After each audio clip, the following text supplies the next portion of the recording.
एकमात्र मुझे भगवत प्राप्ति करनी है। निश्चय में बड़ी सामर्थ्य है। निश्चय कर ले तो उसे प्राण देना बहुत सरल लगता है।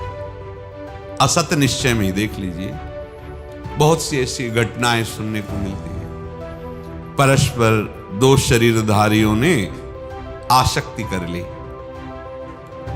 इतनी आसक्ति कर ली कि अब लगा कि अगर हम नहीं मिल पाए तो फिर क्या होगा। दोनों प्राण त्याग देते हैं। तो आप देखो, एक सांसारिक निश्चय ने प्राणों को देने के लिए कितना सहज कर दिया। और हम भागवतिक निश्चय करते हैं कि इसी जन्म में हम श्री कृष्ण की प्राप्ति करेंगे, प्रिया प्रीतम की प्राप्ति करेंगे। और हमको एक छोटा सा विषय त्यागने में भी बड़ा मुश्किल पड़ रहा है। ये ऐसा मार्ग, इसमें दो बातें एक साथ नहीं रहती। प्रेम गलियति साकरी तामे दो न समाए, कि संसार भी बहुत अच्छी तरह से सज कर चलता रहे, विषय भोग भी मनमानी भोगते रहें, और थोड़ा भजन साधन करके भगवत प्राप्ति भी कर लेंगे, ऐसा नहीं होता।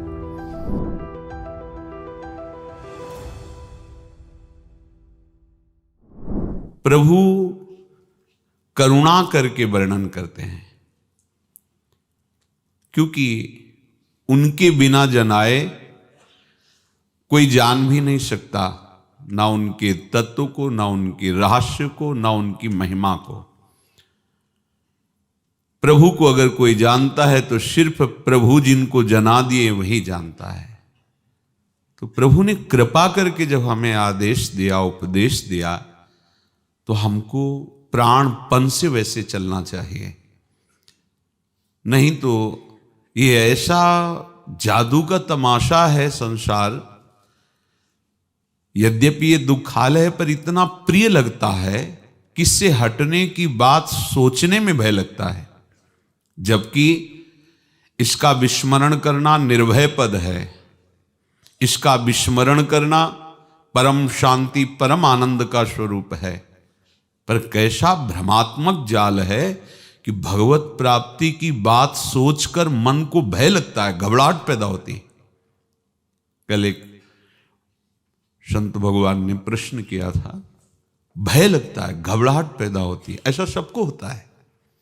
ये विषयी मन जो वासनाओं में सुख ढूंढ रहा है, ये सच्चे सुख की बात सुनकर घबरा जाता है। बस इसको संभालना ही सब उपदेश का सार है।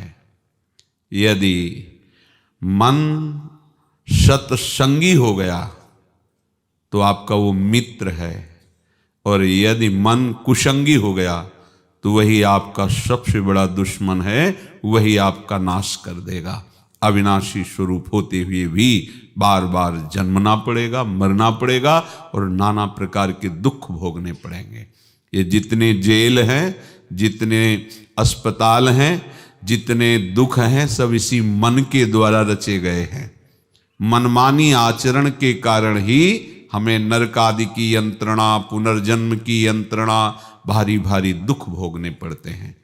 मान लो, प्रभु की बात मान लो, तो इसी जन्म में आप खुद देखेंगे, आपको जिस सुख की खोज आप बहुत जन्मों से करते चले आ रहे हैं, विषयों में अभी तक नहीं मिला, आप थोड़ा प्रभु की बात मान लीजिए और इधर कदम बढ़ाइए अध्यात्म की तरफ। फिर आप देखेंगे जहां आपको थोड़ा सा भी सुखानुभूति हुई, फिर आप छोड़ नहीं सकते।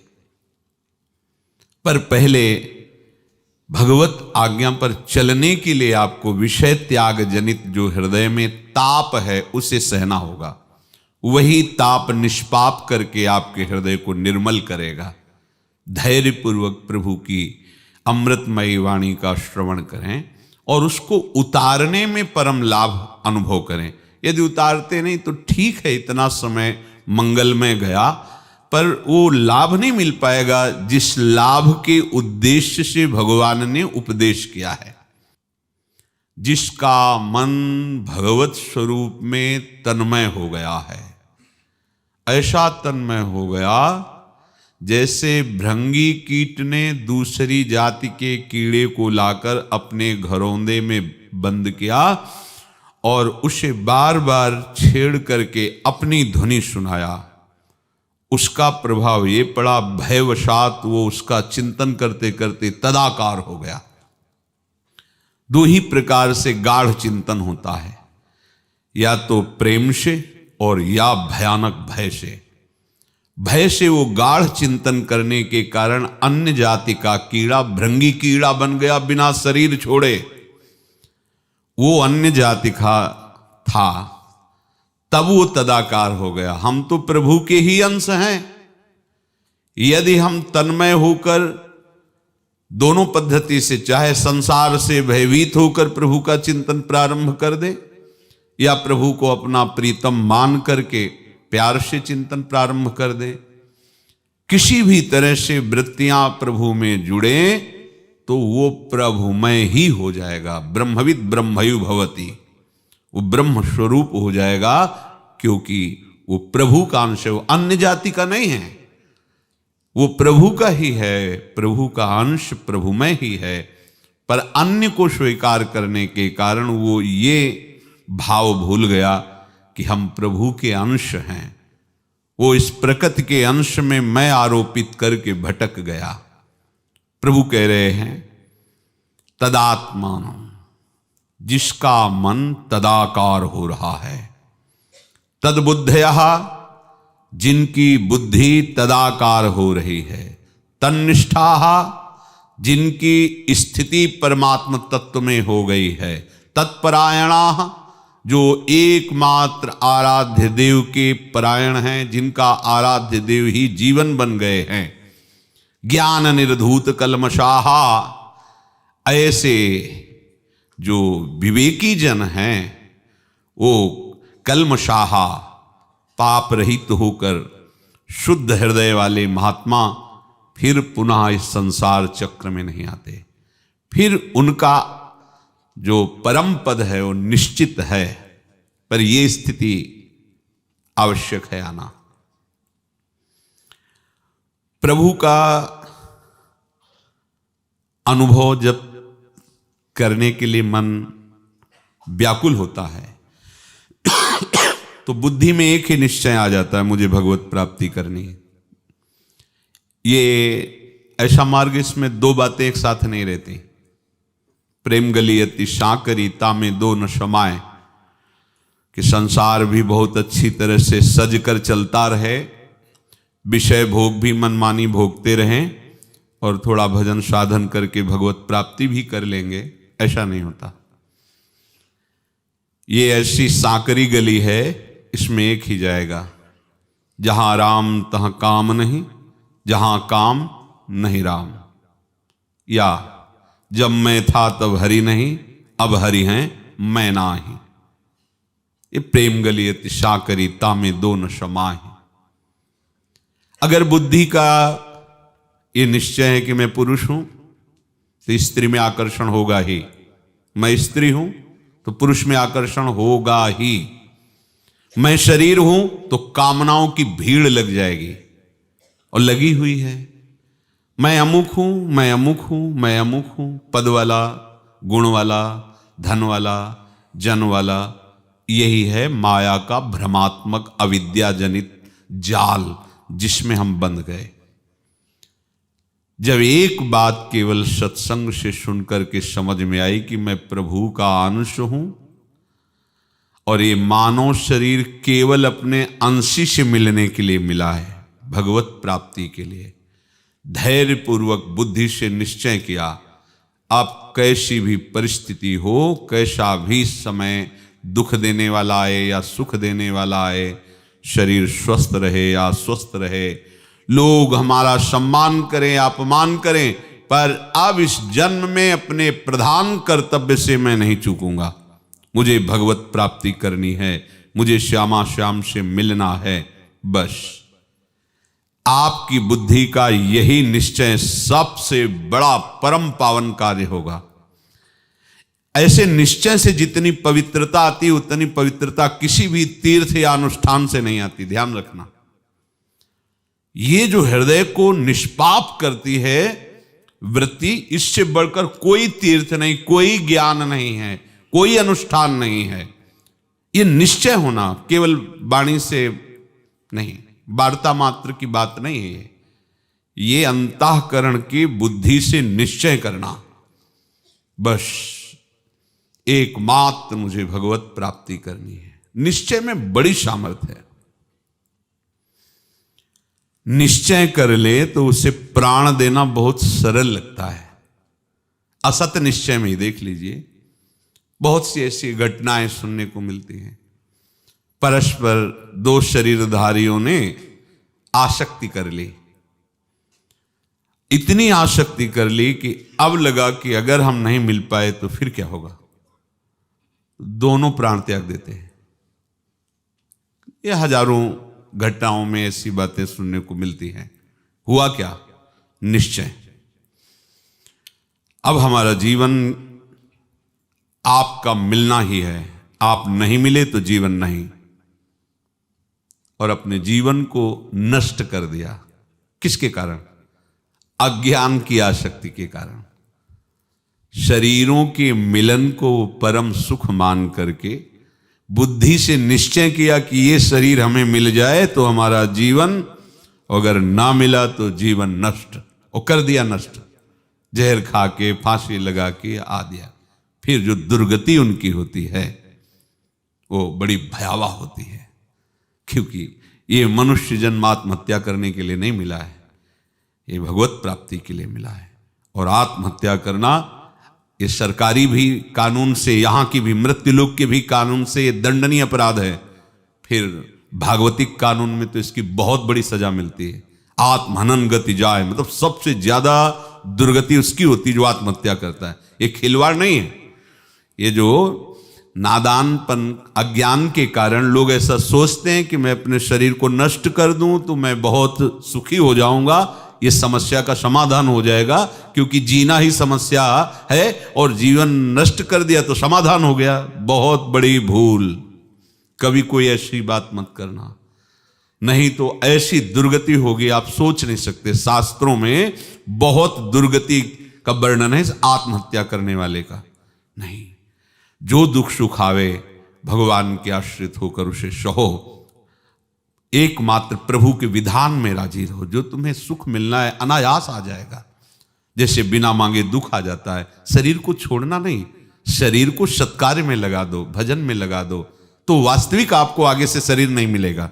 आप ऐसे चिदानंद देह के अधिकारी हो जाएंगे कि भगवान के साथ या प्रिया प्रीतम के साथ नित्य रहने का सौभाग्य, उनकी सेवा, उनकी मुख माधुरी के दर्शन करते हुए, गुण गाते हुए जीवन व्यतीत करने का परम सौभाग्य मिलेगा। तो आप देखो, एक सांसारिक निश्चय ने प्राणों को देने के लिए कितना सहज कर दिया। और हम भागवतिक निश्चय करते हैं किसी जन्म में हम श्री कृष्ण की प्राप्ति करेंगे, प्रिया प्रीतम की प्राप्ति करेंगे। और हमको एक छोटा सा विषय त्यागने में भी बड़ा मुश्किल पड़ रहा है। और एक वो शरीर आसक्ति, अपना परिवार, अपने माता पिता का वो दुलार प्रेम सब ठुकरा दिया, सुख वैभव सब ठुकरा दिया। यहां तक अपने जो सबसे प्यारा है प्राण, उसको भी नष्ट कर दिया। देह प्राण ते कछु प्रिय नाही, उनको भी नष्ट कर दिया एक निश्चय ने। तो आपका भागवतिक निश्चय कितना बड़ा होना चाहिए कि अगर ब्रह्मा का परमेष्ठी पद भी मिले तो आपकी इस निश्चय में कोई फर्क नहीं पड़ना चाहिए। नहीं चाहिए हमें परमेष्ठी पद, हमें प्रभु से मिलना है। लेकिन हमारी हालत क्या है? कहते हैं कि भगवत प्राप्ति के लिए चले हैं और एक बिल्कुल साधारण से विषय में अपने आप को दे देते हैं। एक साधारण से विषय में, खान पान आदि साधारण सी आराम व्यवस्था में, साधारण की मनोरंजन में है, हम अपने निश्चय के विरुद्ध आचरण कर बैठते हैं। एक संसारिक व्यक्ति जब निश्चय करता है किसी संसारिक शरीर के लिए तो सब समझाते हैं, पर उसको अपने निश्चय में अटल रहना ही अच्छा लगता है। और आप भागवतिक निश्चय वाले हैं जिसमें आपको शास्त्र और सदगुरुदेव समझाते हैं, उसी निश्चय के पक्ष में पर आप अपना निश्चय छोड़ देते हैं और वो सांसारिक शरीर आसक्ति वाला सब उसको विपरीत समझाते हैं कि तेरा निश्चय गलत है, पर वो अपने निश्चय में अटल रहता है। कैसा भगवान की माया का खेल है। यहां तद्बुद्धया, ये तद्बुद्धया तभी माना जाएगा जब श्यामा श्याम से बढ़ करके आपको कुछ ना लगे। सबसे प्रिय, सबसे महान, सबसे सगे, सब जितना कुछ आपका संबंध है वो सब फीके पड़ जाए, एकमात्र श्यामा श्याम, तो माना जाएगा कि आपकी बुद्धि अब निश्चय कर रही है कि आप श्यामा श्याम को प्राप्त करना चाहते हैं। कुछ भी प्रिय नहीं लगता, और न कछु सुहाय, कुछ अच्छा नहीं लगता। किसी भी तरह की हंसी मजाक, खान पान, सुख भोग, सामग्री, सब उसे काटने दौड़ते हैं। बताया कि प्राण देना बहुत सुखद लगने लगता है जब अपने प्रीतम से मिलन की चाह पैदा होती है, चाहे वो ज्ञान मार्ग का पथिक हो, चाहे वो भगवत भक्ति मार्ग का पथिक हो। बहुत ही इस निश्चय में सामर्थ्य है। पूज्यपाद सिउड़िया बाबा जी महाराज जब सन्यास लिए तो ऐसी मुमुक्षुता जागृत हुई कि मुझे कोई पढ़ने लिखने से ज्ञान की बात नहीं, मुझे अनुभव होना चाहिए। मैं ब्रह्म हूं यह अनुभव होना चाहिए। जब जिज्ञासा बहुत प्रबल होती है, मुमुक्षुता पूरा अधिकार कर लेती है हृदय पे, फिर कोई और बात अच्छी नहीं लगती। दंडी सन्यासी थे, बाबा ने दंड को गंगा जी में प्रवाहित कर दिया। मुझे ब्रह्मानुभूति चाहिए। जिन महात्मा के पास जाते तो उनको वही उपनिषदों के सिद्धांत वर्णन, तो उन्होंने कहा कि हम उपनिषदों का सिद्धांत सुनने नहीं है, हम आपका अनुभव सुनने आए। आप अनुभव कराइए, बताइए कैसे अनुभव होता है मुझे। बाबा की ऐसी मुमुक्षुता थी कि संतोष नहीं होता कहीं भी। गंगा किनारे भ्रमण करते हुए तीर्थराज प्रयाग पहुंचे। वहां एक खंडहर देखा, विचार किया कि इसी में शरीर को स्थित कर देते हैं, जब तक ब्रह्मानुभूति नहीं होगी तब तक उठेंगे नहीं। इतने दृढ़ संकल्पी 3 दिन 3 रात तक ऐसे जड़ बिल्कुल शरीर को लिटा दिया, बस ऐसे, ना देखना, ना सुनना, ना लघु शंका, ना सोच। कितनी मुमुक्षुता कितनी तीव्र है, कुछ अनुभव नहीं हुआ। अब जाम हो गया था शरीर। उधर से कोई निकला, बाबा के पास संकल्प के अनुसार पहुंचा। बाबा ने कहा हमें थोड़ा सा आपके सहयोग की आवश्यकता है। हाथ पैर मिले, फिर रक्त संचार हुआ। व्याकुल हो गए, क्या करूं, कैसे ब्रह्मानुभूति हो। अब तो जिया नहीं जा रहा, चलो या तो ब्रह्मानुभूति या शरीर को गंगा में विसर्जित कर देते हैं। ब्रह्मानुभूति हो नहीं रही तो शरीर को क्या करें। तो एक गंगा जी की कगार में ऊपर खड़े हुए, पहले कमंडल फेंका, दंड तो पहले ही विसर्जन कर दिया था।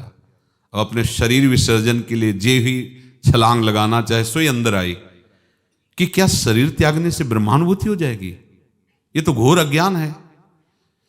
फिर निराश हो गए, क्योंकि एक उपाय मिला था, उसमें भी अंदर की जिज्ञासा और मुमुक्षुता ने रोक कर दी।